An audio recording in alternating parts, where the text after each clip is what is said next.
In this Oracle database tutorial, we will learn the caching mechanism. The database contains user data. These data are called data files. Many operations such as select, insert, update are performed on the data. If the page to be processed is on disk, it must first be brought to memory.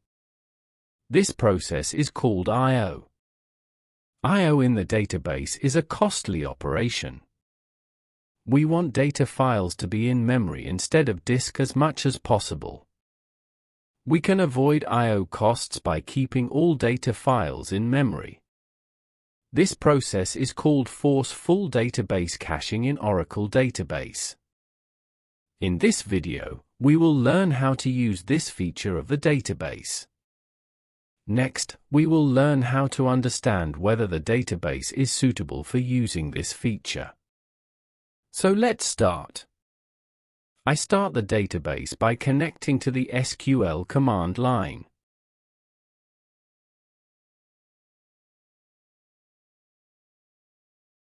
With this query, you can find out whether the database is in forceful database mode.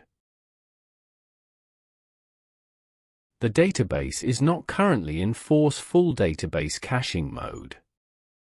I shut down the database to put it in caching mode.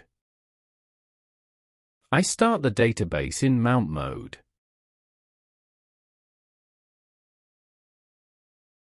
You can put the database into forceful database caching mode by using the alter command. Then change the database to open mode.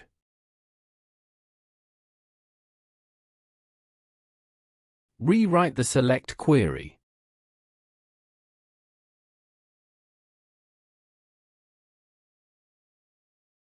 The database is currently in forceful database caching mode.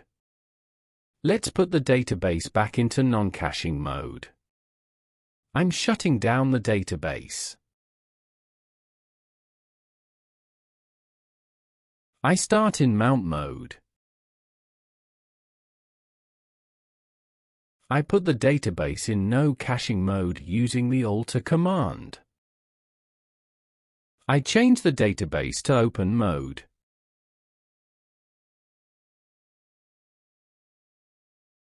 I'm rewriting the select query. The database is currently in non-caching mode. So, is the database suitable for working in caching mode? Let's find the answer to this question. First, I need memory information on the machine where the database is installed. Using this command, you can access memory information on the virtual machine.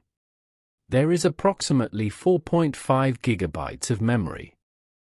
Under normal circumstances, approximately 40% of the virtual machine memory is allocated to the database.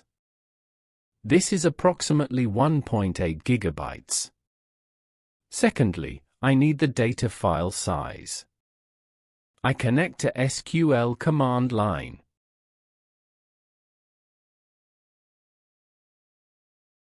With this query, we can see in which directory the data file table space is located.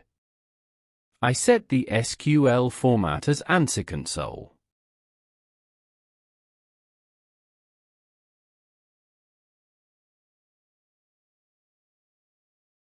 I go to the directory where the user's table space is located.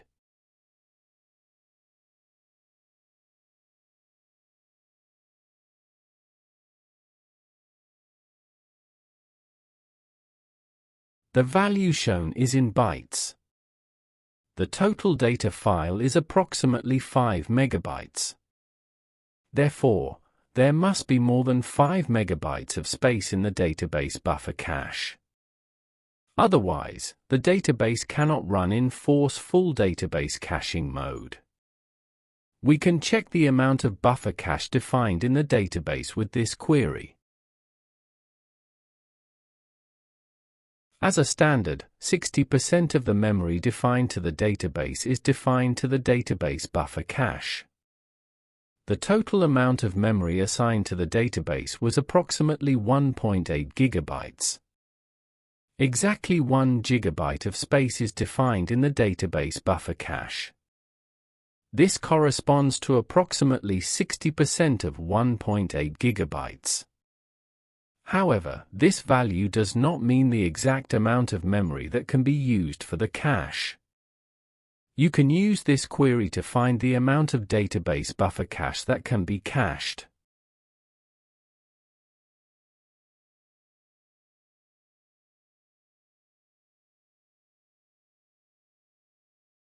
This value is in bytes. It corresponds to approximately 960 megabytes. Therefore, Database Force is suitable in full database caching mode. Because the total data file amount is only 5 megabytes. The amount of database buffer cache suitable for the cache feature is 960 megabytes. I recommend you to watch the next Oracle database lessons by following the playlist.